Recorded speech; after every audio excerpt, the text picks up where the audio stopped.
اور اب کچھ خبریں تجارتی دنیا سے۔ خصوصی سرمایہ کاری سہولت کونسل SIFC کے تعاون سے نان ٹیکسٹائل مصنوعات کی برآمدات میں اہم پیش رفت ہوئی ہے۔ رواں مالی سال کے پہلے 4 ماہ میں نان ٹیکسٹائل مصنوعات کی برآمدات میں نمایاں اضافہ رہا۔ نان ٹیکسٹائل مصنوعات کی برآمدات 17.6% اضافے کے ساتھ $4.2 ارب سے بڑھ کر $4.73 ارب تک پہنچ گئی۔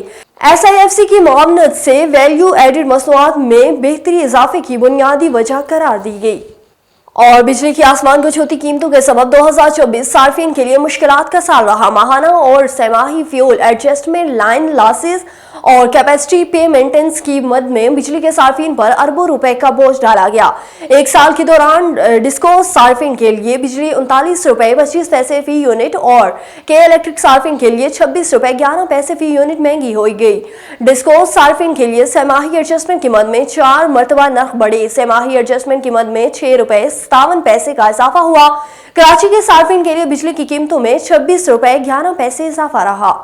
اور پاکستان سٹاک مارکیٹ میں ایک بار پھر 1,11,000 پوائنٹس کی حد بحال ہو گئی۔ کاروباری ہفتے کے پہلے روز ہی سٹاک ایکسچینج میں کاروبار کے آغاز پر ہی زبردست تیزی دیکھنے میں آئی۔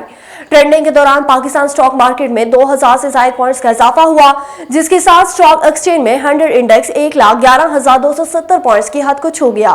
گزشتہ کاروباری ہفتے کے آخری روز پاکستان سٹاک ایکسچینج میں 3,238 پوائنٹس کا اضافہ ریکارڈ کیا گیا، جس کے بعد 100 انڈیکس 1,09,513 پوائنٹس کی سطح پر بند ہوا تھا۔